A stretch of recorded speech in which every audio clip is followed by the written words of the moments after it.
series, and I am very much a avid book reader. And today I'm just going to talk about my top reads of 2025. So my goal for this year was to read 100 books, and I have already met that. And honestly, I've been in a reading slump this month, so I'm gonna need you guys to leave some of your 5-star reads down below because I have not really read anything that's really like grabbing my attention like that. I'm just like, I haven't had anything that was 4 or 5 stars this month. As far as like, I read every day, at least an hour a day, but nothing's really grabbed my attention like that. I need a really good book. Like, send me your like 5 stars recommendations. But yeah, you guys, I'm just gonna talk about my top reads so far this year, and stay tuned. So one of my first top reads of this year, I would have to say Qasim.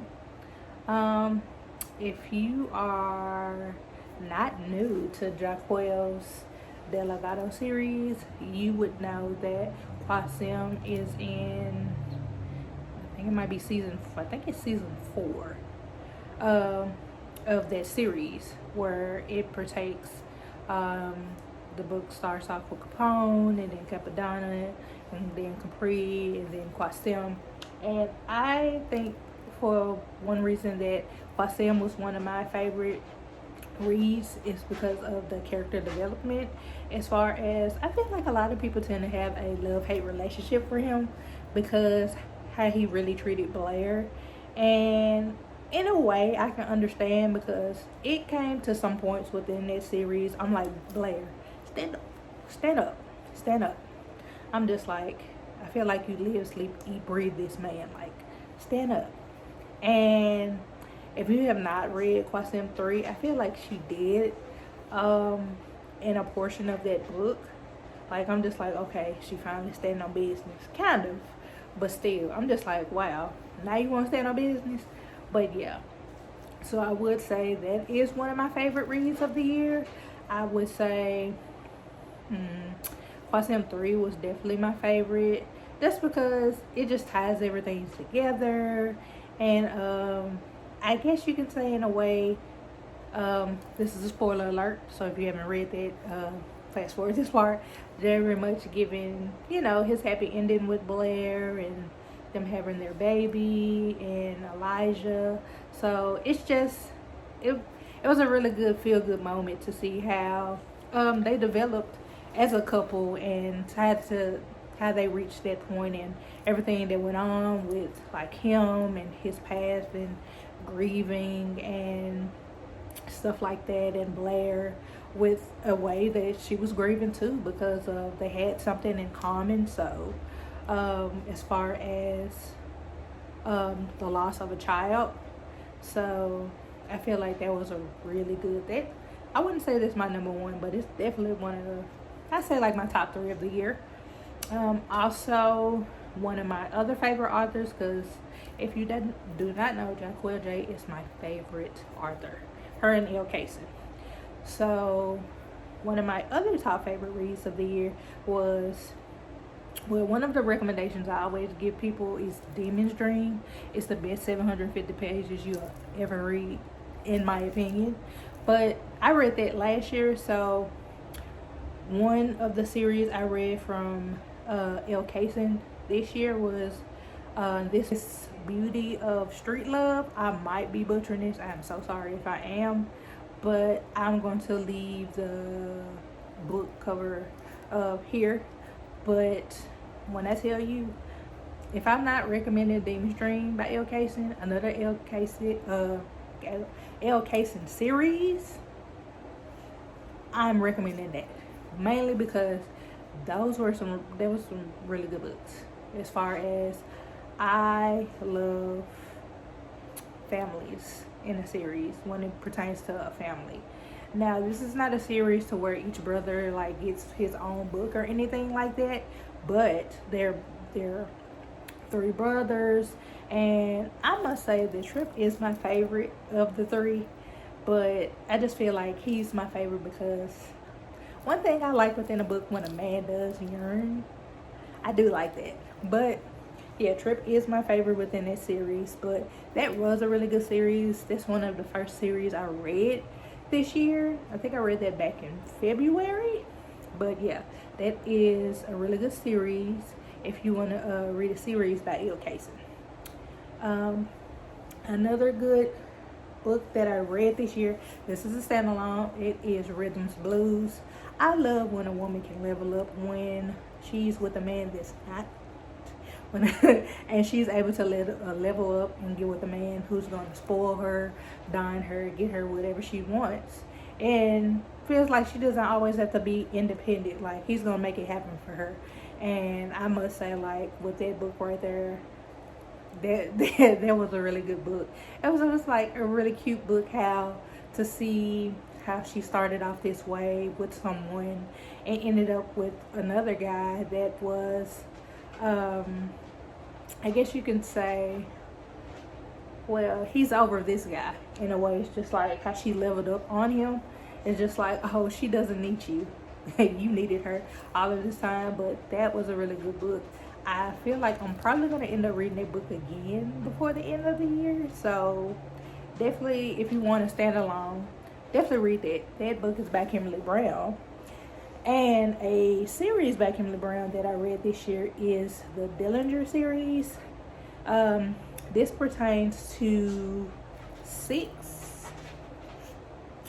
brothers and sisters. All of the books are not out yet.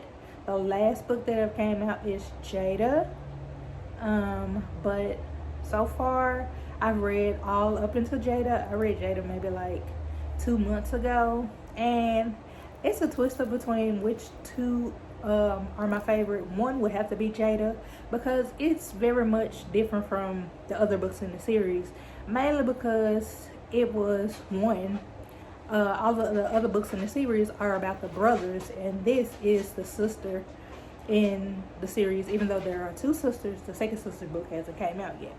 This is about the oldest sister, and just how she's the shy one in the siblings, and she's the computer nerd, and she is not the one that's out there doing, action and in the field and stuff like that. She's really the brain of the operation, and her book was one of my favorites because it's just like how the man treated her. They were very similar in ways, as far as like computers, and as far as in a way, as far as just being super smart. And they came to be because he like attacked her system and stuff like that. And it turns out he always had a crush on her for like a long time. But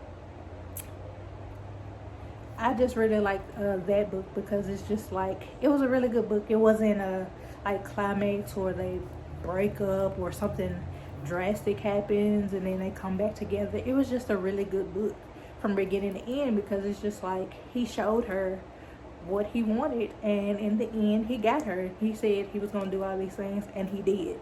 So that, and I would also have to say Deuce is my other favorite within that series. That's because Deuce is very similar, I feel, in a way to Jada's love interest, because Deuce was like, he wanted that woman and he got that woman. I feel like she wanted to be this hard body, and she's like, I'm not giving him a chance. And Deuce like, all right.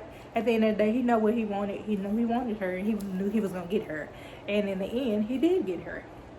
But that was a really good series. So if you're looking for a series, especially a series that talks about each sibling and what's going on with them, that is very much a good series to read. Another series that I read, I would have to say The Danger Brothers. And that is because if you are not on TikTok, India Carter had finally released physical copies of The Danger Brothers. I didn't even try to get those books. I'm like, at one point I will get them, but it was the Hunger Games trying to get those, and I couldn't do it. I was not going to set myself up for failure when it came to those books, so I didn't even try. But yeah, so with the Danger series, it pertains to three brothers. Um, hence the last name Danger.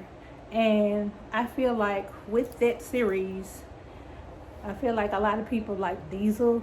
Honestly, I would say Diesel is my least favorite brother because even though it changed over time, he was really mean. I understand in a way, he's just like, oh, it's just relations and nothing else, but he was really mean and I was not feeling it. Honestly, it's got better, but he's not my favorite. He was not. Honestly, and Declan was not my favorite. Okay, he had very much great character development between book 1 all the way to book 3, but he was not my favorite.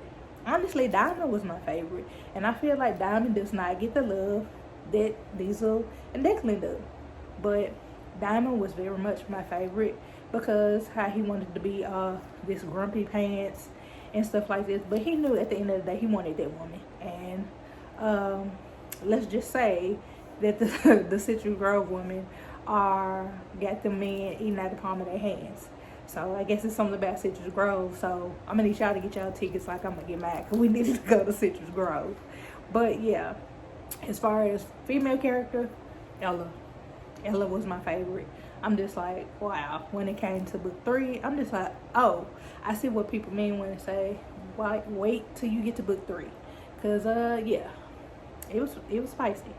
So Ella was definitely my favorite. But so going back to Jacquel J, even though this is in a way interconnected to the Delgados because they are within the Delgados universe, 10,000 Hours with a Rich Menace. That is, yeah, I would have to say this is my #1 book of the year. Like, that was my #1 book of the year. Like, I've read that book 3 times this year.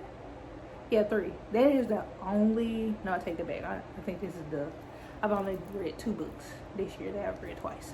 But yeah, like, I've read that book and I feel like when I can't think of anything to read, I will go back to that book over and over again. It feels like, in a way, reading it over, like, for the first time. Like, I really love that book.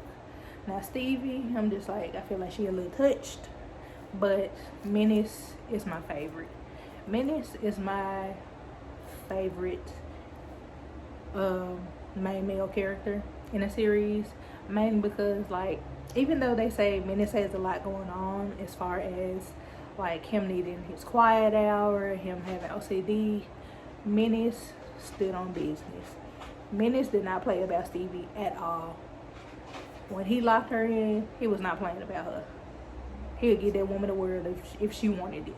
But yeah, I love Menace, and I always like to see him in other parts of the series or other people's book. He's always been my favorite, and I'm really glad, and I can't wait until 20,000 Hours comes out.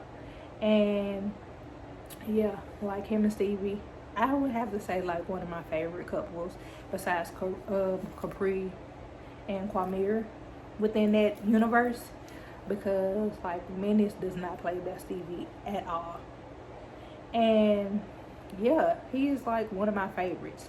Now, as far as Big Don, he was another good book.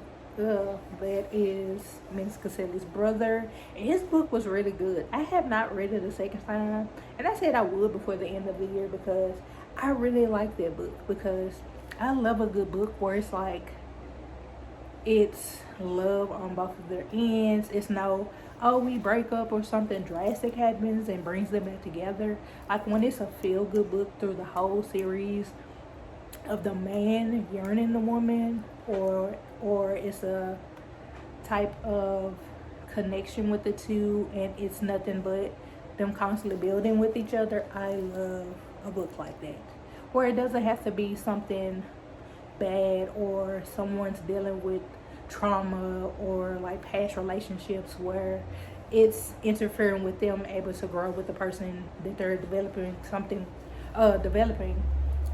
there. But it's just far as I want you, you want me, and we're growing together. I love that.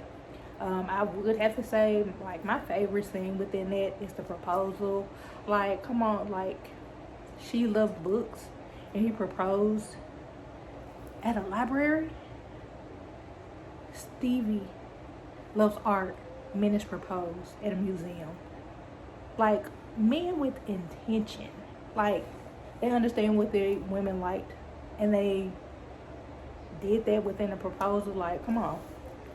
I must say, like, Infernos, Del Legatos, the Caselli men are my favorite because they do not play. Even though I feel like nobody plays with their women in this universe, I really love Menace and Dawn within this universe. Those were like my two favorite male characters. Also, another good, well, yeah, it technically is a series. It is called Body Count. Now, with Body Count, it is very much different for as far as like the books I've read, because it's just it pertains to a woman who writes this blog, and the blog has to do with men she's dealt with intimately, and she talks about her experience with them and would she date them or have relations again, and she's anonymous. And here comes a man who at this point he's hired to take her out, but he ends up falling in love with her, and she finds out through time that he is there to actually kill her.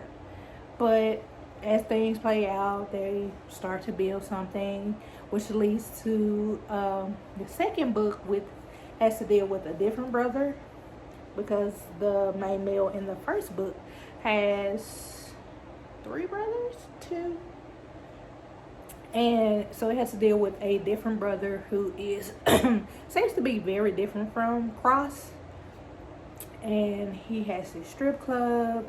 And the girl that he's starting to deal with, she is, exotic dancer, and he just wants her, and she's like, no, she seems very much a hard body, like, you don't have a chance. If it's not about the money, get out of my face, because love can't pay my bills at the end of the day. But they start to build something, and she's finally starting to let her guard down, because she deals with a lot of trauma centered around her mom, because her mom does have a drug addiction. And this actually leads up to, like, she meets his mom for the first time and started being intentional, and he asks her to be his girlfriend, and something big happens, and it changes the whole trajectory of their relationship. And that leads to part 3 in the series. And part 3 of the series, I really liked it. I feel like, I'm not sure, but I feel like she's not done, because there are other brothers within the series, and the way that she ended it, I'm just like, it has to be more books coming within this series, because the way she ended it, in a way, is kind of like a cliffhanger, because it's just like, I know you're not finishing the series off like that. But as far as their relationship, I can see that they kind of found their way back to each other after something drastic did happen. And as far as things start turning around for like her mom and her brother and stuff like that. But I can't wait to see what happens next, because the way that she left it off, it has to be more books coming. And the last book I'm going to talk about, I would say, if it's not my top read, it's my number 2.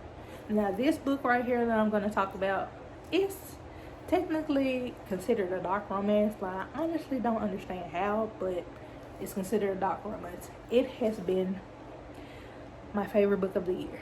Now, I would say this is not going to be everybody's cup of tea. A lot of people have actually even said they DNF'd it, which I can understand in a way. But it has been, I would, mainly because I would say I've been in a reading slump ever since I read this book. I read this book in September. I read this book within like a day and a half. Like, I was off a day and I literally just sat there and just read. I couldn't put the book down. And it is In the Gray. Like, everybody does not like the main male character in the book, and some of the things that happen within the book people tend to not like because it plays on to the title of the book, In the Gray and Forbidden, and sometimes it gets to a point where it's just like, oh, I'm not comfortable with this, or oh, I don't like this. But in a way, when I started that book and they got to that point in the book, I was like, I questioned it too, but I decided to continue reading, and I just was like, oh, I really like this book. I'm like, okay, would I read it again? Probably no time soon, but I would say it was one of mine. Would I recommend it? Honestly, yes and no. It honestly just depends on the person and maybe talking to the person and seeing what type of books they like. Because it's not gonna be a book for everybody as far as like things that go on and some of the tropes and some of the warnings in there. But if you like dark romance, if you like forbidden things, then you will probably really like this book. If that's not your style of reading and your tropes and stuff like that, I would say don't read that book.